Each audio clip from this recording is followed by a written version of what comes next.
7 tiros pelas costas que o negro norte-americano Jacob Blake, de 29 anos, tomou da polícia dos Estados Unidos em frente aos 3 filhos e a mulher, ecoou pelo mundo, assim como a morte por sufocamento do também norte-americano George Floyd. Houve nova onda de protestos contra o racismo naquele país e jogadores da Liga Americana de Basquete na NBA se engajaram e se negaram a entrar na quadra. O jogo era em outro campo. O desejo por justiça foi mais forte. Um astro do basquetebol mandou o presidente Trump se FUDER. O que esses esportistas têm a nos ensinar aqui no Brasil, o país do futebol. A gente vai falar aqui sobre esse assunto com o Juca Kfouri, jornalista, apresentador do programa Entrevistas na TVT, escreve no blog do Juca Kfouri no UOL e também é colunista na rádio CBN. Oi, Juca. Bom dia. Oi, Marilu. Tudo bom bem? Dia, tudo bem? Tudo certo. Prazer em recebê-lo aqui, Juca. Prazer é meu, ainda mais com o Douglas. Já antecipando a apresentação. Já me ajuda, parceiraço esse Juca. Vamos lá, Douglas Belchior, professor formado em História pela PUC de São Paulo, fundador e professor no movimento Uniafro Brasil e membro da Coalizão Negra por Direitos. Oi, Douglas, tudo bem? Prazer em recebê-lo. Tudo bem, Marilu, obrigado pelo convite, mais uma vez com o Juca. Eu tenho frequentado muito as reuniões com o Juca, estou gostando disso. Ah, que legal, ótimo, é uma dobradinha excelente. Vamos lá, então. Juca, olha, eu ouvi o seu comentário na CBN, como eu te disse, né? Liguei para você sobre esse episódio lamentável, repugnante, né? E você dizia que o esporte goleou o racismo e que o racismo tinha sofrido uma derrota dessas de mudar o rumo da história. De fato, essa decisão dos jogadores de basquete foi histórica, né, Juca? Qual que é o paralelo que você faz aqui com o racismo no Brasil e a ação ou inação dos nossos esportistas? Veja bem, Marilu, essa é uma questão delicadíssima, né? Porque mesmo nos Estados Unidos, eu diria para você que tardou, né? Porque as cenas de violência contra os negros fazem parte da história americana, né? E foi necessário que, em função da pandemia, se reunissem todos os jogadores para disputar as finais do campeonato da NBA numa bolha em Orlando, na Disney, para que eles se conversassem e dissessem: basta, chega, nós não vamos admitir mais isso. Vocês nos matam, não vão nos ver jogar. Vocês estavam todos sedentos por ver as finais da NBA, não vai ter final da NBA. Voltou agora, depois de 2 dias sem jogos, sob compromissos, inclusive da Liga de Basquete, no sentido de tornar efetiva uma série de ações antirracistas, a ponto de o principal jogador americano, que é o LeBron James, que é um ícone, ter ligado para o Barack Obama para conversar com ele sobre que caminhos encontrar. Tá? E o Barack Obama foi um dos que opinaram pela volta, desde que com compromissos. Bem, estamos muito longe, infelizmente, desse estágio de consciência entre os nossos jogadores de futebol, brancos ou negros, muito longe. Mas algumas coisas já começam a acontecer. Ontem, por exemplo, o Grêmio foi campeão gaúcho, tricampeão gaúcho. E um dos jogadores do Grêmio, veterano já, o Cortez, ao levantar a taça, estava com uma camiseta saudando o tricampeonato do Grêmio, mas com uma inscrição bem grande: vidas negras importam.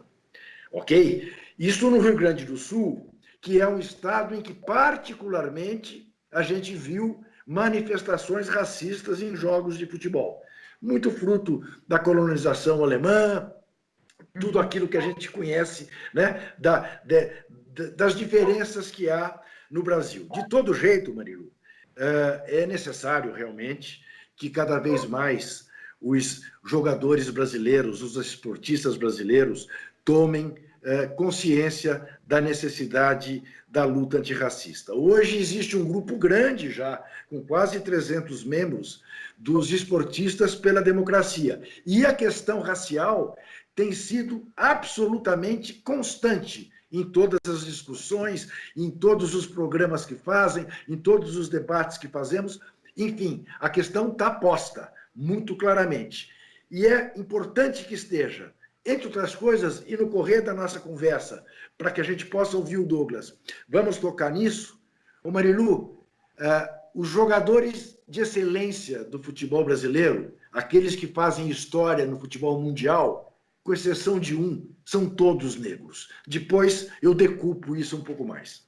Vamos sim. Douglas, e como é que você viu também novamente esse episódio nos Estados Unidos, desta vez com tiro pelas costas, né? Quando fala pelas costas, é um ato realmente extremamente covarde, né? Esse ato violento, né? Contra esse cidadão norte-americano negro, e teve essa reação, como o Juca falou, em relação aos esportistas, e aqui no Brasil. Você já tinha, numa outra oportunidade, falado por que as pessoas não saem para as ruas, como aconteceu com George Floyd, quando um negro é morto aqui no Brasil. Você falou sobre isso, eu queria que você relembrasse um pouco essa fala, Douglas, que achou muito didática, e também agora abordando esse aspecto no esporte.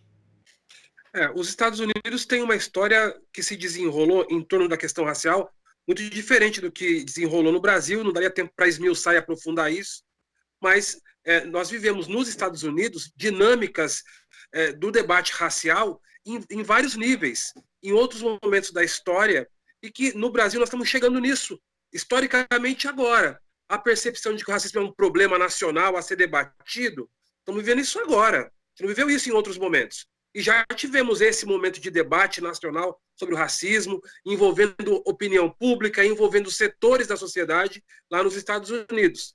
Existe toda uma cobertura, uma forma de interpretar e de reagir à violência racial nos Estados Unidos que é diferente daqui também. O que eu costumo dizer é sempre o seguinte: ora, perguntam muito sobre a reação dos negros no Brasil ser diferente sobre a reação dos negros nos Estados Unidos. Primeiro, nas bases sociais, nas favelas, nas periferias, o povo reage à violência policial, sim, senhora. E eu já disse aqui no outro programa, reage, ocupa as ruas, fecha a avenida, coloca fogo em carros, certo? Agora, a cobertura é diferente. E a reação que isso provoca na sociedade também é diferente. Eu perguntaria, ora, e qual é a diferença da sensibilidade da sociedade brasileira e da sociedade americana em relação ao tema? E qual é a diferença da postura em relação à violência racial que tem formadores de opinião aqui e lá? E qual é a diferença da proporção da violência policial e das mortes promovidas pela polícia? Tem muita diferença. Então, essa diferença do ponto de vista do opressor e da falta de sensibilidade com o tema também diz respeito e explica o que é racismo no Brasil e nos Estados Unidos. Quer dizer, a cobertura da imprensa, por exemplo, criminaliza movimentos sociais no Brasil, criminaliza a reação à violência racial. Quando uma comunidade de favela ocupa a rua, queima os carros, fecha a avenida, porque um jovem negro foi morto pela polícia, isso acontece o tempo todo aqui em São Paulo. Se você der um Google, você vai encontrar vários casos como esse. Você, Marilu, já cobriu vários aqui. Como é que a imprensa trata, né? Então, existe essa diferença. Agora, nós estamos experimentando outro momento da história. Nós estamos entrando numa sala que a gente não tinha experimentado ainda. E eu acho que a gente vai atingir esse nível de sensibilidade, inclusive de reação, viu? Porque se cobra também equivocadamente. O povo negro, pessoas negras e brancas vão para as ruas protestar nos Estados Unidos. Não é movimento negro organizado, certinho, com camiseta. Existe um guarda-chuva e uma grande campanha.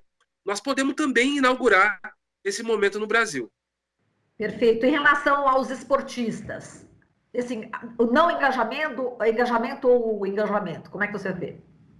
Olha, o engajamento entre os esportistas, não só entre esportistas, entre jornalistas, entre intelectuais, entre artistas de televisão de grande repercussão, nós estamos inaugurando outro momento. Veja, há uma reação maior do que havia há 3, 4 anos atrás em relação aos temas que são os mesmos.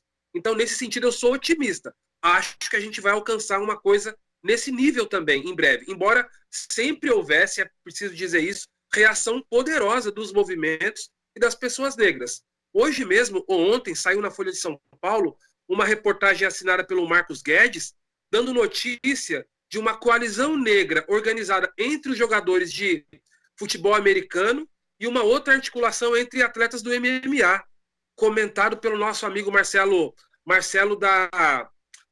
tem uma organização muito bacana que acompanha racismo no futebol, acho que é o Observatório do Racismo no Futebol. Então, você tem essa articulação que o Juca Kfouri se referiu aí, de jogadores de futebol e outros atletas também sensíveis à causa. Da nossa parte, do movimento negro, já falei com o Marcelão aqui lá do Observatório, tem que fazer essas pontes, porque olha, Juca, que legal o que você disse. O LeBron James pegou o telefone e ligou para o Obama. Nós não temos Obama aqui, mas tem muitas lideranças do movimento negro, lideranças negras nacionais, que tem que dialogar, né? Nós temos que dialogar. O movimento negro clássico, tradicional, que faz a luta política histórica, com essas movimentações que estão surgindo agora. É isso que vai dar a potência política que a gente precisa. Muito bem, Juca, você pode até fazer uma ponte dessas, hein, de repente, né, para aproximação. O Juca é a ponte, querida. Ó, já está sendo. Essa ponte é extremamente competente, séria, comprometida. Juca, fala disso que o Douglas acabou de exemplificar e também dos astros negros, né? O envolvimento ou não. Vamos lá. Então, quando o Douglas se referiu brincando ao fato de que a gente tem se encontrado demais, eu vou te explicar por quê. Porque nós estamos no mesmo grupo, com uma porção de organizações bastante representativas. Eu estou representando a Associação Brasileira de Imprensa. Veja você, em busca de minimizar a letalidade da polícia contra os jovens negros, em busca de uma reunião com o governador de São Paulo, que se recusa a nos receber, por incrível que pareça. Tá? E não são pessoas físicas, são organizações da sociedade civil e até pessoas físicas, por exemplo, como a Luísa Trajano. Tá? Quer dizer, não é um movimento que se limite às organizações combativas de sempre, que evidentemente o governador teme conversar, mas são pessoas da convivência dele, né? Que também despertaram para a necessidade de entender que não existe democracia enquanto houver racismo no Brasil. Tá? Nesse grupo, Marilu, olha, eu tenho 70 anos de idade. Eu fui de colégio estadual, de grupo escolar, depois estudei na USP. O meu time de basquete tinha 4 jogadores negros espetaculares. O de futebol de salão da escola era todinho de negros, todos a mesma turma. Tá? Bom, eu ouvi numa dessas reuniões um depoimento da dona Débora, do movimento Mães de Maio, que você sabe exatamente do que se trata, que ao cabo do depoimento dela, de uns 15 minutos, foi uma coisa tão forte, Marilu, que eu, pela primeira vez na minha vida, e eu disse isso, comovido com o depoimento dela, eu tive vergonha de ser branco. Depois eu até me arrependi um pouco, eu não devia ter dito isso, porque a questão não é a cor da pele, embora a questão seja a cor da pele. Porque nós não fazemos ideia do que é dizer para um filho: não corra, filho, que eles podem achar que você é ladrão. Não ponha o seu capuz, mesmo no dia mais frio, porque eles vão te incomodar. Ande com a nota fiscal do relógio que você está usando ou do telefone que você tem no bolso, no outro bolso, para provar que você comprou. Coisas que nós não fazemos ideia, nós brancos não fazemos ideia que aconteça no dia a dia da população negra. Agora lembremos, a todos que nos ouvem, a população afrodescendente nos Estados Unidos é de 13%. No Brasil é de 55%. É a maioria do povo brasileiro de negros e pardos, como se diz. Né? E nós vivemos essa situação. Então aí você transporta isso para o futebol. E veja, os jogadores que um dia o mundo elegeu como número 1 do mundo, brasileiros, são o Didi, o Mané Garrincha, o Pelé, o Romário, o Ronaldinho Fenômeno, o Ronaldinho Gaúcho e o Rivaldo. 7 de 8. O oitavo é o Kaká, é o único branco. De todos, é o único que você pode dizer, foi um grande jogador, mas não foi um gênio do futebol. Bom, acrescente a essas 7 figuras negras, a da Marta, melhor jogadora de futebol do mundo em 6 ocasiões, também negra. Agora pergunte quantos treinadores negros nós temos na primeira divisão do futebol brasileiro. O Roger Machado. Pergunte quantos presidentes de clube nós temos negros na primeira divisão. Nenhum. Ou seja, precisa dizer mais alguma coisa sobre a discriminação? Treinador negro brasileiro que disputou uma Copa do Mundo, só houve um. Esse Didi, que um dia foi eleito o melhor jogador, pela seleção do Peru. Na seleção brasileira, ele não teve espaço. Percebe? Quer dizer, então, isto tudo, cada vez mais, e eu aí estou de acordo, aí não, também nisso estou de acordo com o Douglas, começa a mexer com as pessoas.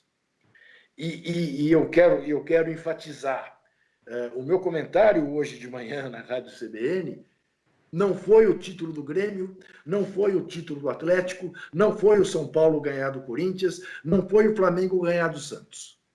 Foi o gesto do Cortez. A camiseta Vidas Negras Importam. É um marco. É um marco que provavelmente começará a frutificar. Ontem, o Gabigol, ao fazer o gol do Flamengo contra o Santos, fez o gesto do Cosmo. Né? Ou seja, é uma forma de empoderamento. Tem uma coisa acontecendo. acontecendo. Forma de manifestação. É isso. Sim. As coisas começam a acontecer. É isso. Exatamente. Bom, se vocês me permitem, eu vou colocar agora. Não sei se o Douglas queria falar alguma coisinha. Eu te interrompi, Douglas. Vai, por favor. Vamos lá, vamos colocar aqui a fala do técnico do Los Angeles Clippers, o Doc Rivers, que foi uma fala bastante emocionante em relação ao que aconteceu com o Jacob Blake. Eu queria um comentário de vocês, já que vamos falar aqui de política. Bom, Trump lá e Bolsonaro aqui, né? Vamos colocar aqui, como a gente está no rádio também, além da TVT, na Rádio Brasil Atual, a gente vai tentar aqui traduzir, né? Já tem a tradução, mas eu vou ler rapidinho, vamos ver se eu consigo ler tudo. Se eu não consigo ler tudo, mas pelo menos uma ideia. Vamos lá, Guilherme, soltando aí. É muito triste, sabe? O que me impressiona é, ao assistir a convenção republicana, ver aquele medo. O Donald Trump e todos eles só falam sobre o medo. Somos nós que estamos sendo mortos. Somos nós que estamos levando tiros. Fomos nós que fomos proibidos de viver em certas comunidades. Fomos enforcados. Levamos tiros. E o que vocês fazem é continuar sentindo medo. Isso é impressionante. Como nós insistimos em amar esse país, e esse país não nos ama em retorno. E aqui do técnico do Los Angeles Clippers, o Doc Rivers. Bom, Douglas, esse depoimento viralizou. Ele está falando aí a respeito, né, enfim, da convenção do Partido Republicano. E como é que você viu, como é que você recebeu essa fala tão emocionante, Douglas? E fazendo um paralelo aqui, Trump lá e Bolsonaro aqui. Olha, 2 coisinhas rápidas. Primeiro, que do ponto de vista do que significa ideologicamente o racismo para nós de movimento negro, eu aprendi isso, racismo é ideologia de manutenção de poder, né? Então, ela é um instrumento ideológico para manutenção do privilégio e do poder de determinados grupos raciais pelo mundo afora. No caso, nós estamos falando de racismo antinegro, do privilégio de brancos que hegemonizaram o poder em toda a América, em toda a diáspora, e que conformam essa elite branca supremacista que manda nos Estados Unidos e manda no capitalismo mundial. Então, Quando ele fala de medo, tem um primeiro sentido que é: o que justifica tamanha violência, se não o medo dos brancos em relação aos negros? Para começar. Então, nisso, dialoga com quando o Partido Republicano está falando de medo. Ele está dizendo o seguinte: olha, quando brancos falam de medo, eles estão dizendo o seguinte: temos medo de perder privilégios, não podemos perder o que nós somos, o que nós temos, a América dos americanos, o território é nosso, nós somos herdeiros das 13 colônias, aquela história do branco de raiz americana. Isso é uma dimensão. A outra dimensão é a seguinte: como é importante o letramento racial, é o que também são termos que nós usamos. Porque uma pessoa negra, se tem letramento racial, o que significa isso? Se ele percebe, se ele entende o que significa o racismo na vida dele e da sua comunidade, percebe que o treinador fala o tempo todo: eles nos matam, eles nos enforcaram, então ele não é um indivíduo ali. Ali ele é povo, ele é comunidade. Ele se identifica com o povo que foi morto a vida inteira. Então somos nós. E ele ter letramento racial leva com que qualquer negro americano que sabe o que significa o racismo jamais votaria no Trump.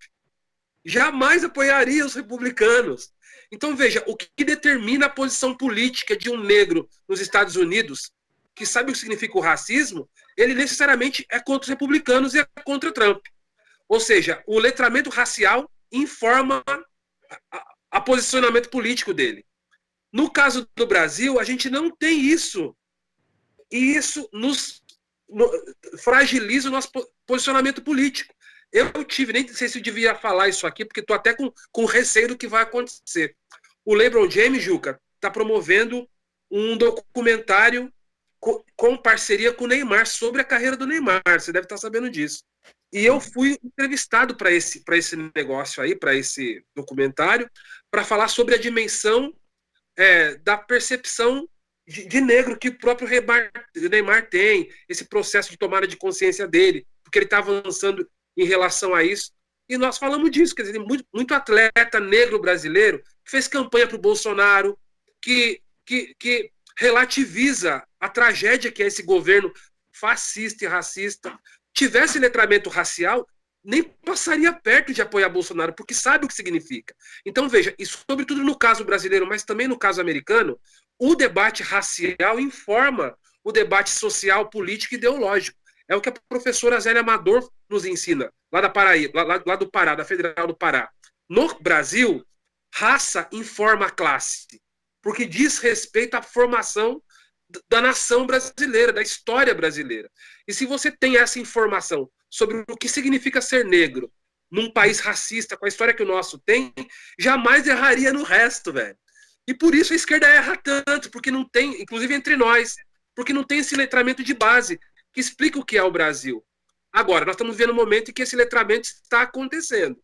E nós temos que aproveitar e aprofundar o quanto mais. Perfeito. É isso aí, hein, Juca? Falta esse letramento racial no Brasil, né? Mas aí é a tal história, né? Isto falta também a grande parte da população branca, pobre, né? Que é excluída do sistema educacional. Não existe melhor maneira de você subjugar a cidadania que não seja o de negar a ela a possibilidade de se letrar, não é? De adquirir cultura. E isto a elite branca brasileira faz desde 1500, né? Que é de impedir que haja este afloramento cidadão. E veja você, não é à toa que quando você começa a ter movimentos nesse sentido, política de cotas, né? Em que a filha da cozinheira disputa espaço na faculdade de medicina com o filho do patrão e ganha, né? Em que pobres começam a andar de avião e o aeroporto vira uma rodoviária, a Casa Grande reclama. Ela diz, não, peraí, vocês têm que ficar no lugar de vocês, né? Olha lá, a Casa Grande surta. A Casa Grande surta, né? Por que isso? Como é que a senzala está botando as suas manguinhas de fora? Gente de bermuda no avião, de camiseta regata, não sabe nem pôr o cinto. É tudo que a elite branca mais teme, que é aquilo que o Douglas falou em relação a elite americana? Não tome o que é nosso, os nossos privilégios. Este é o medo que essa gente tem, de perder seus privilégios. Então, o que o Doc Rivers diz, que é uma coisa, só para quem está nos ouvindo que eventualmente não saiba quem é Doc Rivers. Doc Rivers foi um extraordinário jogador de basquete durante 15 anos na NBA, ok? Jogou nos principais times, New York Knicks, San Antonio Spurs, Los Angeles Clippers, Atlanta Hawks. É um baita jogador de basquete, baita, que virou treinador de um dos times cotados para ser campeão esse ano. Talvez não seja, porque tem 2 times mais fortes, mas é um dos 4 melhores. E o que ele diz, quando ele diz, é absolutamente impressionante. Vocês têm medo de nós é que levamos tiro, nós é que somos presos, nós é que amamos esse país que não quer nos amar, que nos odeia. Né? Essa consciência precisa se espraiar pelo Brasil. Exatamente. Esse é o nosso desafio, Marilu. Furar essa bolha. Essa bolha. Exatamente. Porque na hora que nós furarmos essa bolha, as coisas mudam no país. Perfeito. Nossa, a gente já tem muita coisa para conversar, só que o tempo já esgotou. E aí eu agradeço vocês imensamente a participar, né, por ter participado aqui desse debate aqui no Jornal Brasil Atual. Juca Kfouri, muito obrigada. Um beijo para você, querido. Outro, Marilu, você sabe que nós, como somos contemporâneos, né, Marilu? Houve todo um período na ditadura militar em que, quando ia haver manifestação, a minha primeira pergunta era a seguinte: Dom Paulo vai? Quando a resposta era positiva, eu dizia: eu também vou. Onde o Douglas Belchior estiver, eu também estarei. Opa, excelente, Douglas, olha só, hein? Vamos junto do Douglas. Aí arrepiou minha pele preta. É uma honra para mim. É uma honra para mim. Eu que fui educado acompanhando a história tanto da resistência à ditadura quanto da redemocratização, onde estava lá esse cara aí. Então, para mim, é uma honra e faz parte da minha formação também. Um beijo, Juca, um beijo, Marilu, muito obrigado mais uma vez. Olha, obrigada a vocês também fazem parte aqui da nossa história, né? Vocês estão ajudando a contar a história do Brasil através aqui da Rádio Brasil Atual e da TVT. Muito obrigada, Douglas Belchior e Juca Kfouri. Beijo para vocês. Você está ouvindo Jornal Brasil Atual. As notícias que os outros não dão.